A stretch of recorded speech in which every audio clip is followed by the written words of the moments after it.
how to rewind on YouTube, rewind, or fast forward. Hey guys, in today's video, I'll show you how to easily rewind or fast forward on YouTube. So make sure to watch this video till the end and let's get started. First, open the YouTube app on your device.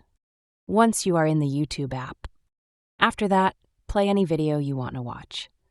To rewind, simply double tap on the left side of the screen and the video will go back 10 seconds. If you want to rewind further, keep tapping multiple times. To fast forward, double tap on the right side of the screen and the video will jump 10 seconds ahead. Just like rewinding, you can tap multiple times to skip forward even more.